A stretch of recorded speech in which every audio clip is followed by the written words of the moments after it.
When you set up an investment portfolio, your goal is to make sure that your investment dollars are working hard for you so that you can reach the goals that you have for your life. You know there are bound to be ups and downs, periods of gains and losses along the way, but you'd like to focus your investments in areas that are doing well instead of focusing them in areas that are doing poorly or just leaving things to chance. Now, in the WDC sector rotation model, instead of just looking at the market as a whole, we look at each of the individual sectors in the market and compare the performance of that sector to the performance of the market overall. And then, in order to try to focus the portfolios in areas that are doing well, we focus the model in the strongest sectors. So, for example, the performance of the technology sector would be compared to the market as a whole. The technology sector is made up of 160 different stocks, like Microsoft, Apple, Intel, Facebook, Cisco Systems, Adobe, and more. The performance of the energy sector is compared to the market as a whole.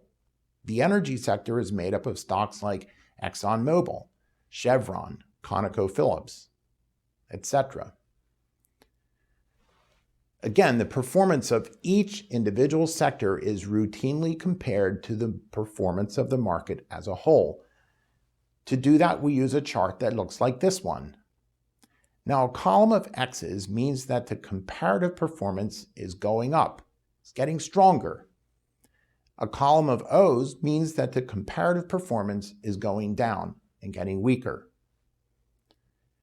For example, we see here that from August 5 of 2008 through August 8 of 2016, the performance of the iShares U.S. Consumer Services Sector ETF was improving and doing better versus the S&P 500 index. For the period, the Consumer Services Sector ETF increased 185%, while the S&P 500 index only increased by 101%.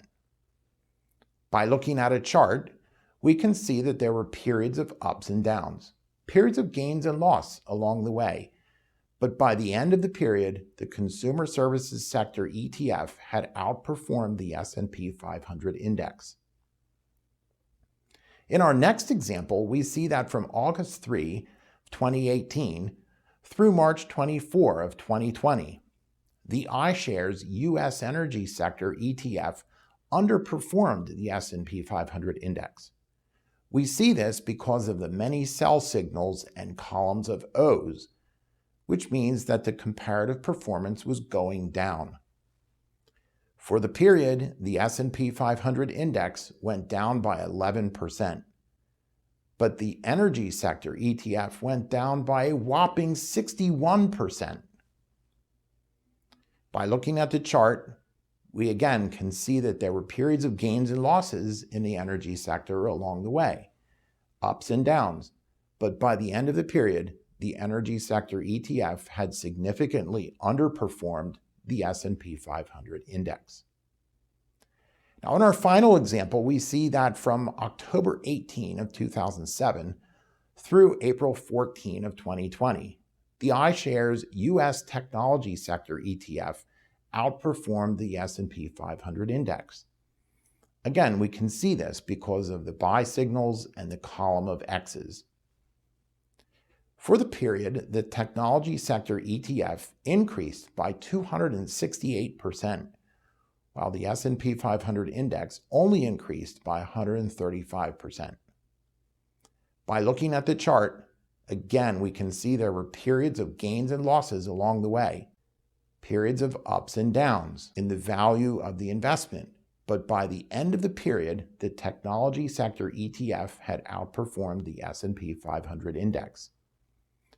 So the goal of WDC sector rotation model portfolios is to work at growing wealth by focusing investment portfolios in the direction of market sectors that are outperforming the market at the time of purchase.